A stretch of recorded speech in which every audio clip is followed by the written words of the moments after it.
So I'm going to shout out our sponsors for this event: the New Orleans Jazz and Heritage Foundation, Louisiana Office of Cultural Development, National Endowment for the Arts, Explore Louisiana, Natchitoches and Natchitoches Convention and Visitors Bureau, Cane River National Heritage Area, State of Louisiana, Shreveport Regional Arts Council, and Louisiana Endowment for the Humanities.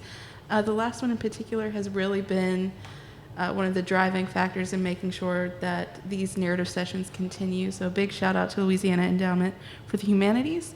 And let's begin. So first, I want you guys to talk a little bit about the history of Cajun cuisine, Louisiana food, whatever folk food. So tell me a little bit about the history that you know for that. Well, I printed this out so I could have something to go by. But, I mean, just read it or?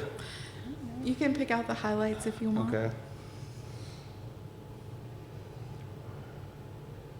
All right, Cajun cuisine as a whole is a variety of different cultures all thrown into one pot. The word Cajun is an evolution of the word Acadian, which was a group of people primarily from France who immigrated to Acadia. Acadia comprises the northeastern North America and what is now the Canadian Maritime provinces of New Brunswick, Nova Scotia, and Prince Edward Island.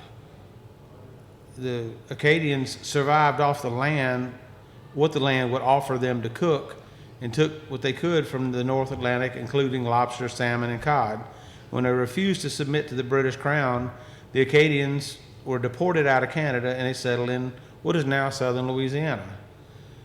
Once they settled in Louisiana, the Acadian people came in contact with peoples of other cultures, including Native Americans, Black Creoles, Germans, Spaniards, and also Italians. They began. Ma'am? What was the last word you said? Italian, something right before it. I lost my spot now. It was the last word you said. Italians. That's what I'm looking for. Sometimes they all blend to get like Yeah. the words on the page. Yeah. Okay, I found it. From interacting with these people of other cultures, the Cajun culture began to form. Cajun people began fishing in the Gulf and many of the bayous along the Mississippi River and began living off the land. Cajun cuisine during the time of their settlement in Louisiana was considered to be the cuisine of peasants. They often took vegetable ingredients from the land and threw it all into one pot. They mixed in seafood and meats and of various types of land animals found in Louisiana into the pot as well. They would serve this pot with rice for more nutrients to help sustain them through the day. And that's what is commonly now called gumbo.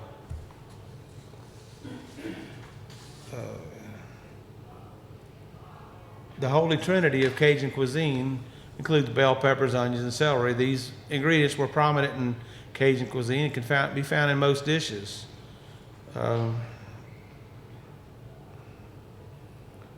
One common and highly likely mistake that most people make about Cajun cuisine is the distinction between Creole and Cajun dishes. The Creoles were French settlers of the French colonial Louisiana, which consisted of people of the upper class. Like the Cajuns, the Creoles interacted with peoples of other cultures, which helped create the cuisine that we know today. The Creoles were often seen as the aristocrats and considered themselves above the Cajuns regarding social hierarchy as a culture. Their dishes include more exotic ingredients with an abundance of spices. For example, you'll find tomatoes in Creole jambalaya, but not Cajun jambalaya. And their roux is often made with butter and flour, where the Cajun used oil and flour.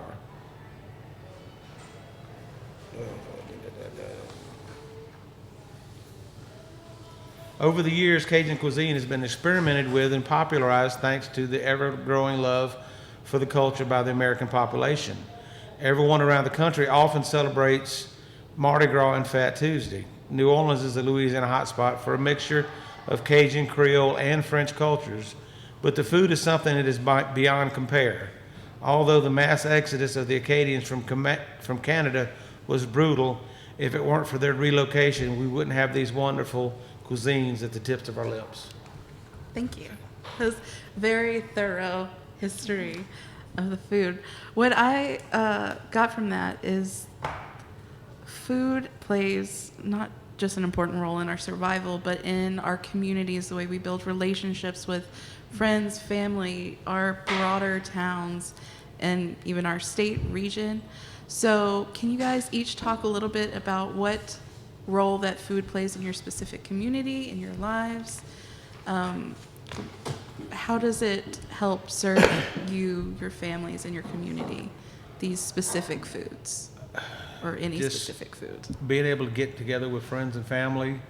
There was one I skipped in here, something about, just about that. Another event held within the Cajun community is the butchering of pig, which is called a boucherie, if I'm saying it right. The event consists of butchering, processing, and cooking a pig, which everyone takes part. The event is often accompanied by music and celebration, as well as delicious foods, using every part of the pig to feed the community and come together.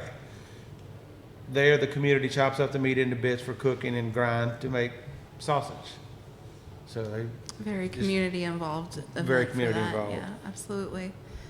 Excellent. Thank you. You're gonna have to ask You questions. ready to for that. me? Yes. You ready for me? Okay, my name is Rhonda Gautier, and I am from the Choctaw Apache community in Sabine Parish. Our family's made up of, although our culture is Choctaw Apache because the Apacheria people were enslaved by the Spaniards, and a lot of them were stationed, well, there was a station, what they called it, Los Adais, a presidio. And we had a lot of people there. So when they closed Los Adais, they told all these people they had to go back to San Antonio, but a lot of them started migrating back to the east. You know, our families were the families to establish Nacogdoches. Our families, you know, came gradually across the Sabine River onto the east side. Well, in 1803, John Sibley put Choctaw on the Sabine River. Those Choctaw people, you know, intermarried with the Apacherias, who were part Spanish, up in our community, and that's how we became the Choctaw Apache people. Our folks were basically agriculture people. I mean, we grew all of our food. We raised cows for the milk and the butter and the cheese that our parents made. We raised everything in our garden, our turnip greens, our cabbages, our peppers, every kind of pepper, every kind of tomato, corn, lots of corn, because in the 19th century we were considered the people of the corn, because like I said, you know, most Native Americans from the southeast, they did grow the corn. So when they moved across the Sabine River, they started using this corn to make tamales, to make their breads, to make their flour tortillas, corn tortillas, and corn was a survival for us. I mean, even at my generation, my father plowed his field with a mule, and so he would plow 20 acres. His brother would plow 20 acres, and so on and so on. Our families, you know, raised so much corn, so we would take this corn, and when we would harvest it, we'd put it into corn cribs. And of course, the women would separate out the corn that they wanted for their tamales, because the corn with the best shucks and the best kernels on it, they kept that for their tamales. The rest of it went in to a corn crib for fodder for the animals. But my mother and my aunts, my grandmother, they would take this corn and they put it through a process called nixtamalization.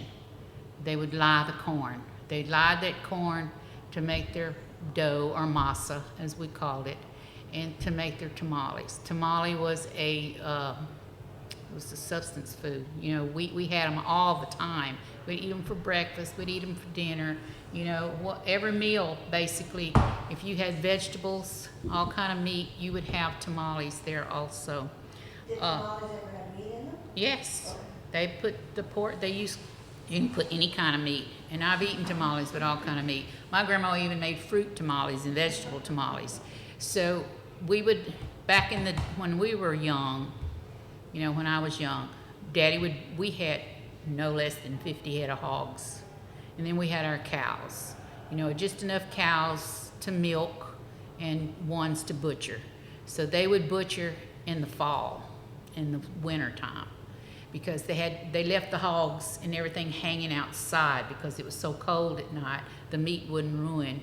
But then once the agriculture department, through Zawali High School, they built this center downtown where, you know, they had a big cooler, probably the size of this room, so then you could take your hogs down there and hang them. So they even started, you know, in the early summers, they would butcher hogs, and Daddy and them could hang them down there until they got ready to process the meat. Right, even today, somebody told me the other day, oh, I want to learn how to scrape a hog. Do you know how to scrape a hog? I said, yes, I know how to scrape a hog. I was the chosen one after my brother got killed when he was 11 years old. My older sisters, they didn't want to have anything to do with that. So I became Daddy's little boy. I had to help him process all the meat. I said, I can scrape that hog, show you how to do it with hot boiling water, and I can butcher it down with a knife and a handsaw. I said, you just bring it up here and I'll show you how to do it. But we used the hog meat. Mama used the hog head because the jowls made the best tamales. That's where the meat and enough of the fat is that when she cooked the meat, it was just right. And she would give the ears to our neighbors because they like to pickle them. You know, it was sort of like my father when we marked the pigs, you know, castrated the pigs. Our property butted up against the black community. And so Daddy had a pot, bang, bang, bang, bang, bang. And this elderly black man would come with his little pot to get the testicles so that they could eat those. So, and then Mother would give them, you know, the pig ears if they wanted them to. So, because they pickled them, and they pickled the feet too. I mean, you know, Mama would pickle the hog's feet because people would say, well, what do you not use with the hogs? And Daddy said the hair. Mm-hmm. Because if the guts and everything were good, and Mom and them would check them, we would have to clean those, and they would make sausage. We would stuff those intestines for sausage. And right today, if we buy smoked sausage from the store, my husband's in there laughing at me because he said, well, what are you doing? Because I'll have that sharp knife, and I'm taking off that outside peel. I said, well, I don't want to eat paper. I don't want to eat some artificial processed casing. You know, I didn't grow up eating this stuff, and I know my gut's not going to process it. So I peel it off with a smoked sausage and to make, you know, gumbos or put it in beans and stuff or just fry it up for us. But we lived off all natural foods. About the only thing we bought, somebody laughed at me one time because they said, well, y'all didn't get anything from town. I said, well, every now and then we'd go buy a loaf of bread, or we would go buy some sliced cheese from the meat market. I love those old, remember the red skin weenies? Yes. I love them red skin weenies, and those were a treat for us. And, you know, we would go fish the Sabine River. We'd catch all kind of fish. Mm-hmm. Mama would make gar balls. The gar fish, Daddy and them, you know, we didn't save the scales. I see a lot of people out here, you know, they save the scales to do art stuff. Well, we wasn't into that right then and there. So we would, you know, eat the gar meat. We would eat buffalo. We would eat bass. We would eat catfish. Anything he could catch out of the Sabine River. Crawfish, when I was growing up, we didn't eat crawfish. Those were bait fish for us. We used them for bait to catch the gar, put them on set lines to catch catfish. So I didn't know about, it's a shame to say, crawfish boils until I was a grown married woman. And so we just didn't do that in our community. That came about in our community over in the Sabine Parish area when Toledo Bend Reservoir came in, and so many Cajun people and Creole people were coming from South Louisiana up there, and they were buying lots and moving in, and then they set up little places for crawfish boils and everything. But I don't eat crawfish to this day. Now, don't get me wrong. I will if my husband is from Franklin, Louisiana. He's a good old Cajun boy. If he peels the crawfish for me and get the tail out, I'll eat the tail meat. And sometimes I'll take the fat out, and then I use the little bodies because he likes bisque. and I'll make crawfish bisque for him. You know, you take the fat out of the crawfish and you use the tail meat and you make the bisque up with tomato sauce and stuff. So and then I stuff them back and just float them in there, and he loves that stuff. So I can't think of anything else. Rice. We used to buy rice from the grocery store because we raised our potatoes. We raised potatoes and sweet potatoes and corn and peas. And I used to ask my daddy one time, I said, well, what's a frijole? He said, well, all across the board. He said, the peas and the beans, that's what we call frijoles. And, you know, we would go out, and you can't today because it's so much logging going on, you can't find anything. But on our property, we would have chickpea trees, and we'd go get the chickpeas for our grandma. We'd get muscadines, we'd get wild blackberries, we'd get all kinds of stuff out of the woods that she would process, her and Mom, you know, to fix food for us. Did you use sugar cane or did you buy sugar? We bought sugar cane. They didn't raise sugar cane up in that area when we were growing up. So if we wanted sugar cane, now we would go, because my daddy was a Navy man, so in World War II, and he loved to swim. So once a month, we'd all load up in our old station wagon. It was 5 kids, Mom and Daddy, and we'd go to South Louisiana. So he could go swim in the Gulf of Mexico, and we'd come back through and pick up sugar cane. But we didn't raise sugar cane up in North Louisiana when I was growing up. I don't think they do today. I don't think so. Mm-mm. I was just wondering how No. you did for sugar. Buy it.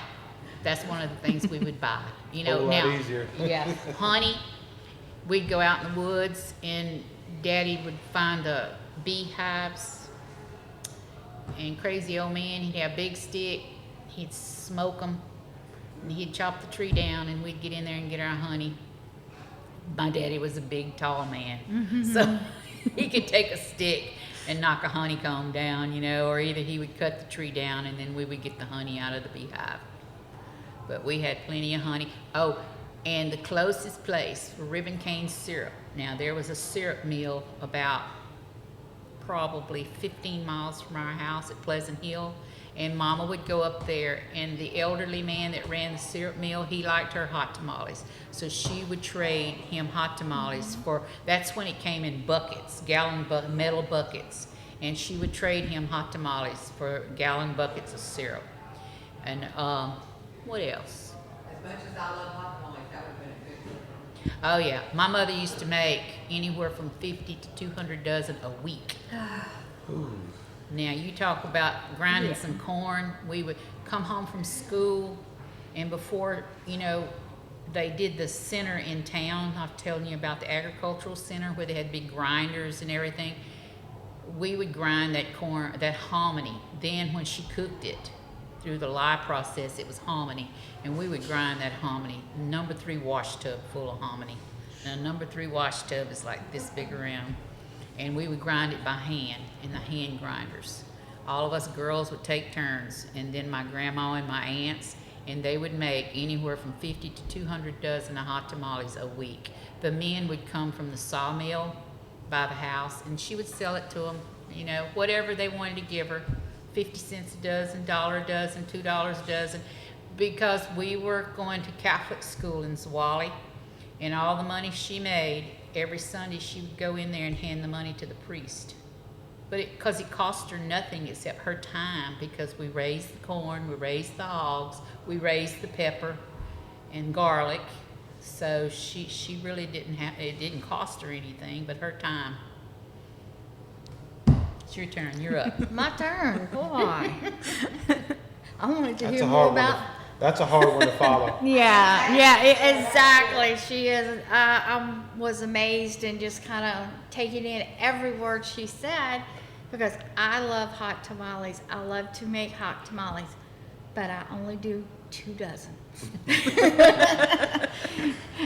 And sometimes I get really lazy. I roll them up in a ball and I cook them that way. There you go.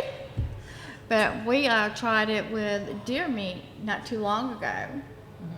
And I tell you, that was really good. If you mix it with a little pork to give it the fat in it. You know, I think I did. I had, we had just got done processing a deer. and we had the fat for it still in the freezer, so I used a little bit of it to make it a little bit. So, but I really enjoyed you. Me too. Yeah, I was fascinated. Sorry about that, y'all. I done got off track. I want to talk a little bit about our Dutch oven group, and Merle will chime in on it. Our Dutch oven group. We started our group in 2016. Yeah, April 2016. One day, we lived in Franklinton, Louisiana, which is Washington Parish, and they have a state park out there. It's called Bugachetta. And I was going to the grocery store, and I came back, and I told Merle about it, and he goes, hey, let's go to it. It's a Dutch oven gathering. And on our Facebook pages and everything, we have, it says the dog, because it's Dutch oven gathering. And we have a lot of fun at doing it and everything and learning. And what I've learned over the years that we've been doing it, I had a problem with, you get the frying pans and everything that has all the coatings and all that on it. I was having issues really bad with my knees. And my doctor looked at me, she says, and how many pieces of cast iron you got in your house? She says, throw that other away. And do you know, me being a diabetic, those pans are not good for me. I'll And tell you a story about my cast iron. My husband, I married him, always, his iron levels were low, I was married to him for 10 years, cooked only in cast iron. He didn't have a low blood level. You do get minute Yeah. amount of iron from yeah, which, And the doctor asked him, he said, what are you doing differently? Your iron levels are up. And he said, oh, I don't know. I said, I cook in cast iron. exactly. You know, and it's proven, not scientific proven, but people have gone and said they're actually feeling better when they're getting away from the other products and staying where what our ancestors did. And the art of cast iron and Dutch oven cooking is fading. They started this, not mine either. I got about 100 and something pieces of cast iron in my house. How many years has Louisiana Dutch Oven Society? Are we going on 20? I think 23 years this year. Yeah. We have 9 chapters across the state of Louisiana. So you've got the first 4 Saturdays of every month there is someone cooking.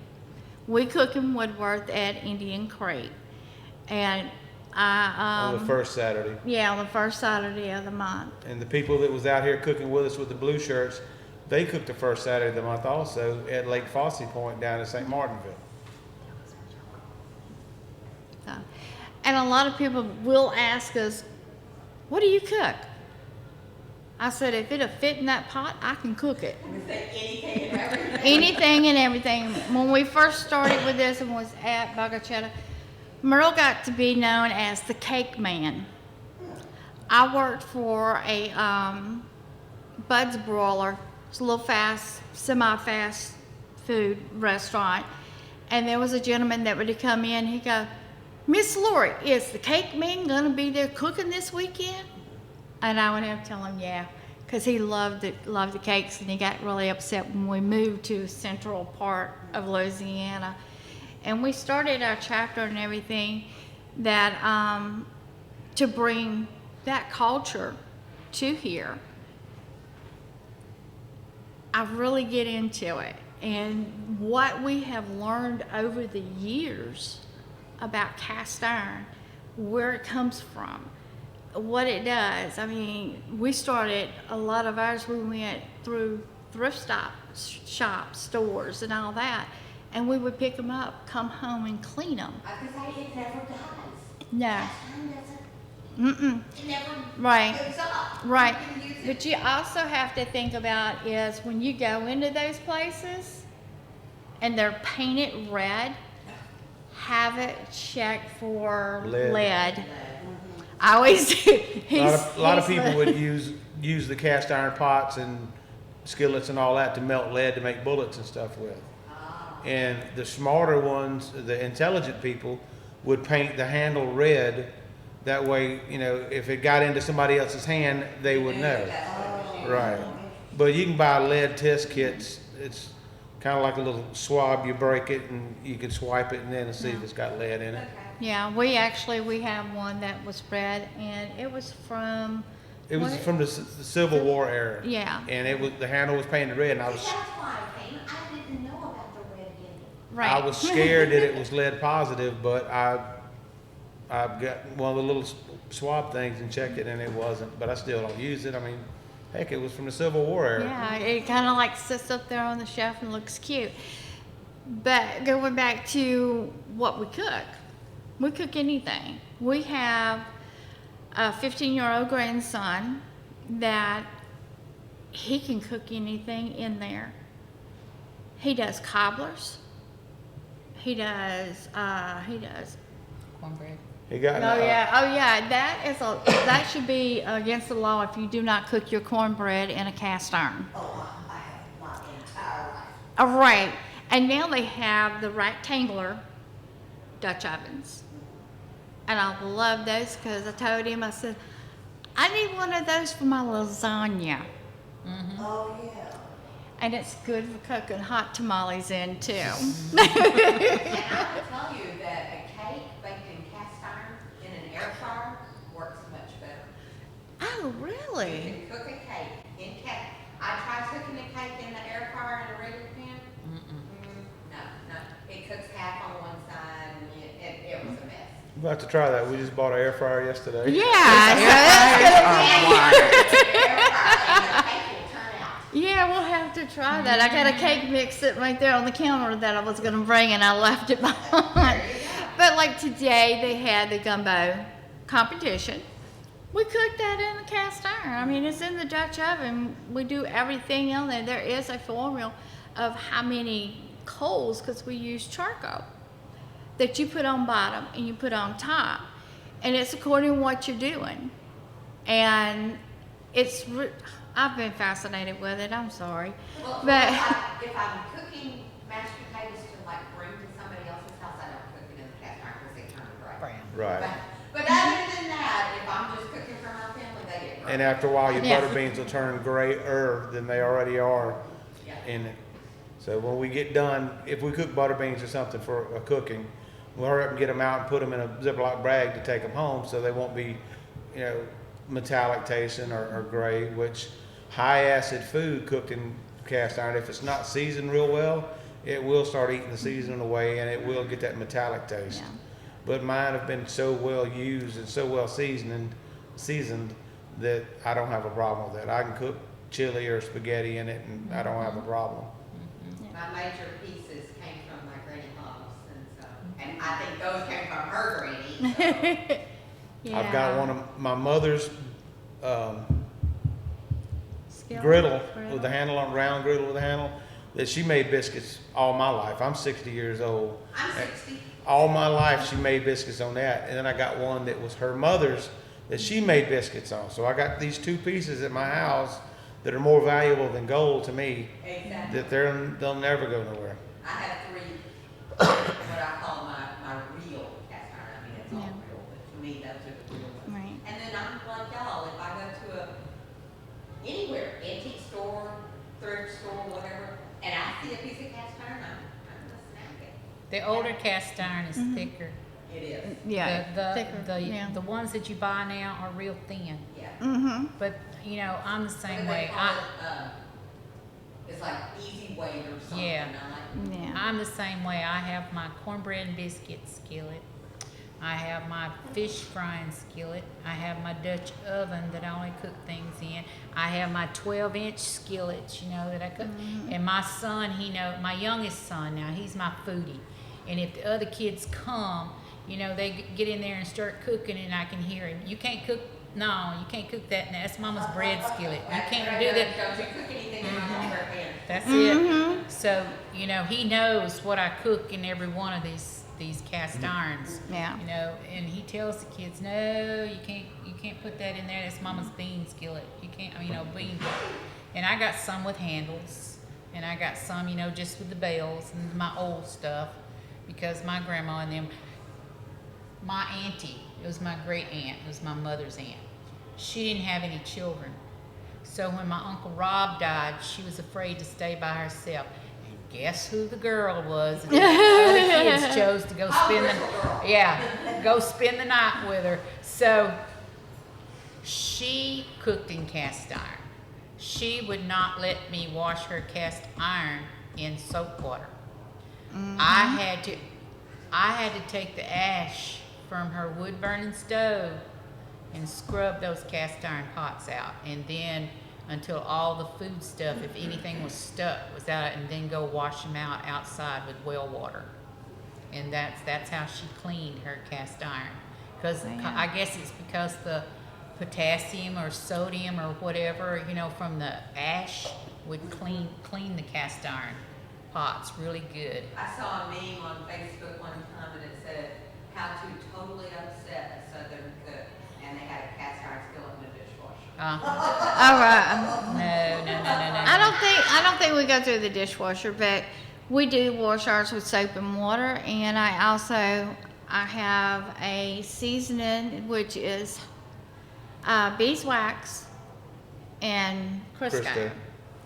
And I have how much of what, You have your formula. then, yeah, I have my formula for it.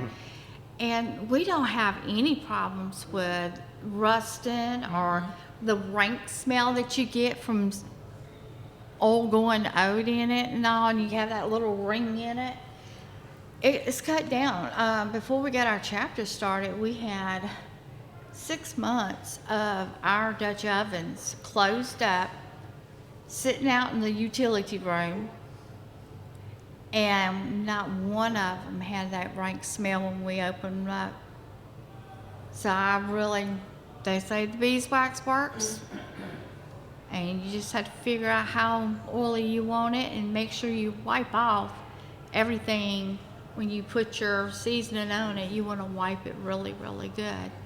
The thing she was talking about with the not washing with soap, way back when soap was made with lye, lye will eat the seasoning off. Have to And that's how re-season. I strip my pans or pots or whatever I'm doing from the old season. If I want to just start all over, is I've got a 5-gallon bucket with lye and water, just the household lye you can get at Walmart or Lowe's.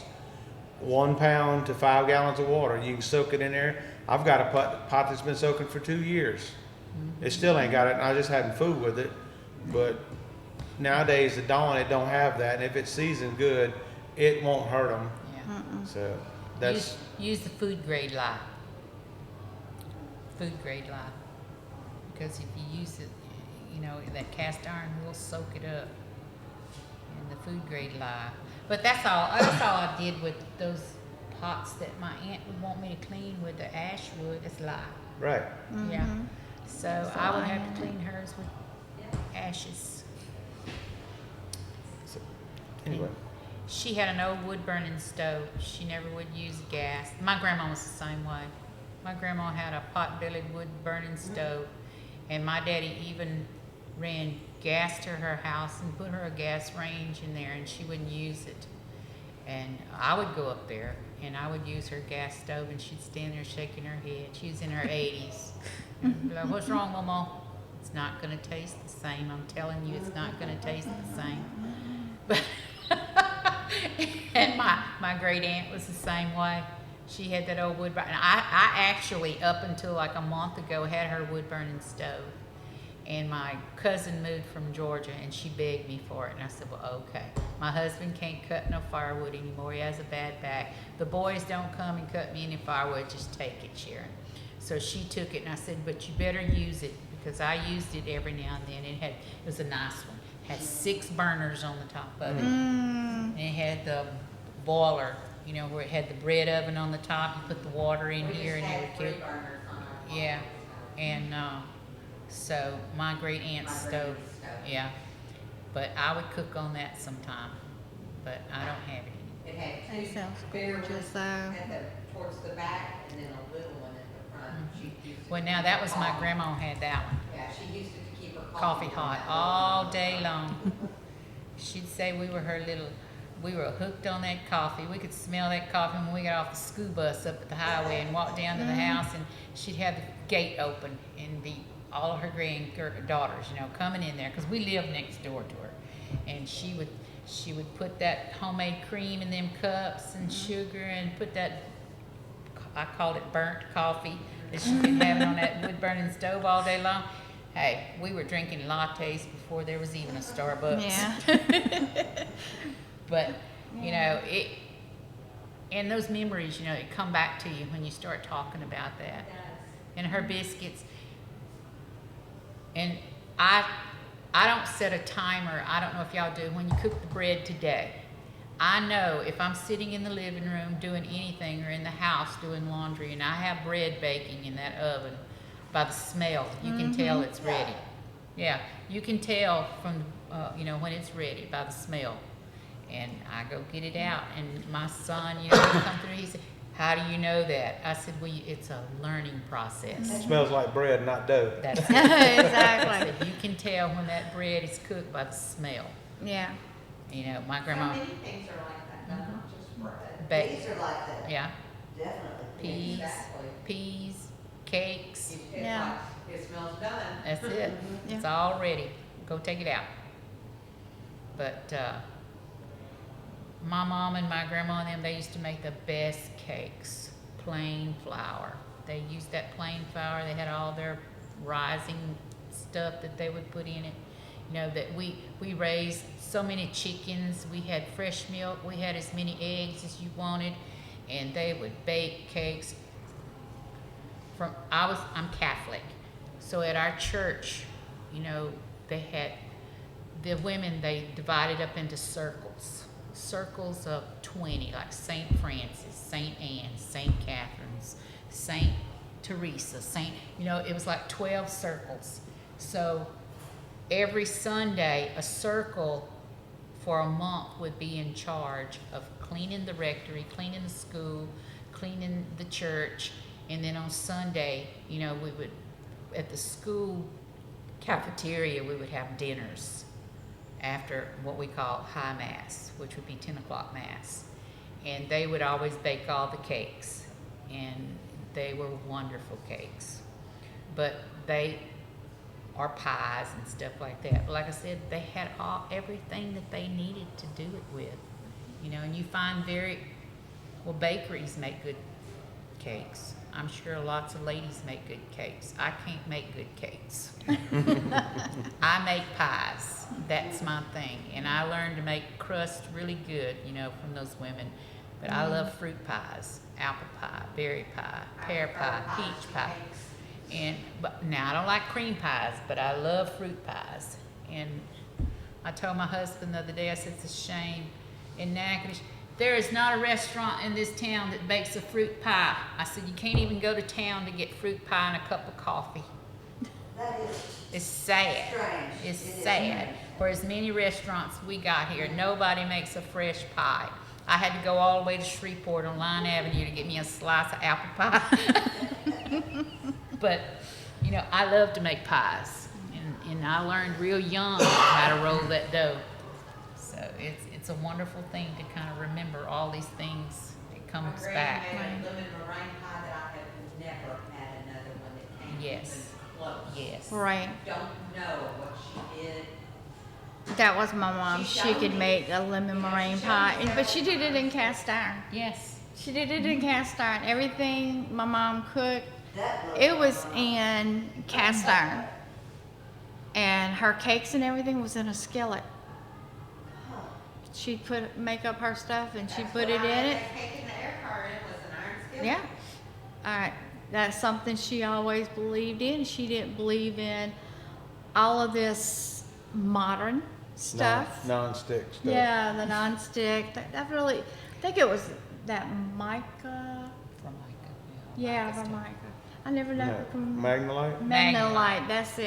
That's When all it came, aluminum. yeah, she wasn't cooking that. She wasn't cooking it at all.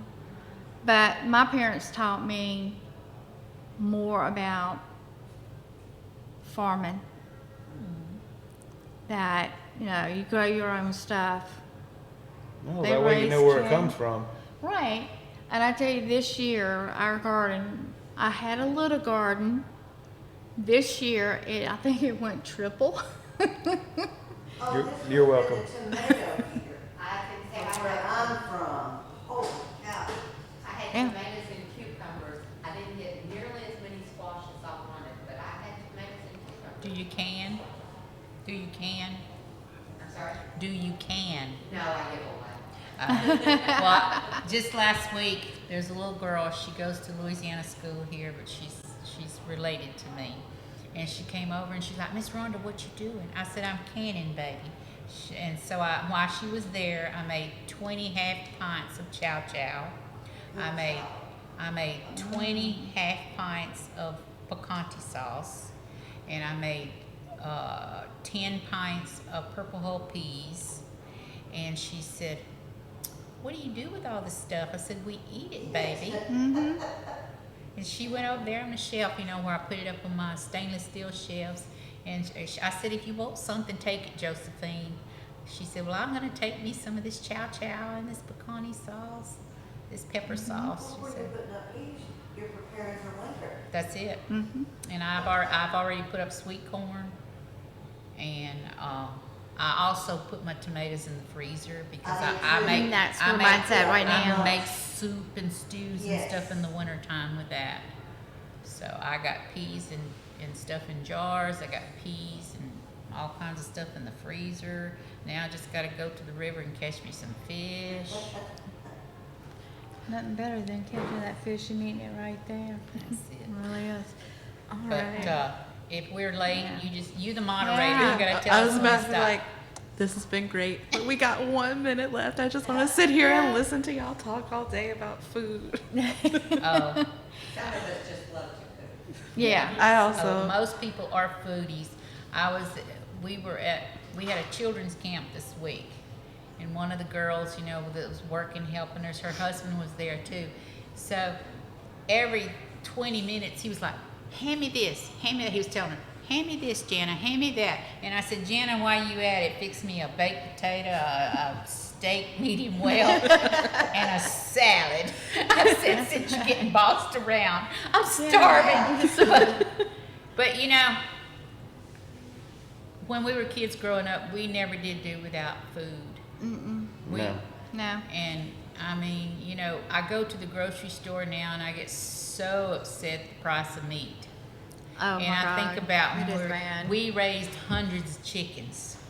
And when Mom and them would get ready, they would put what we call the pullets, the young chickens in pens, separated from the bigger chickens and separated from the little bitties.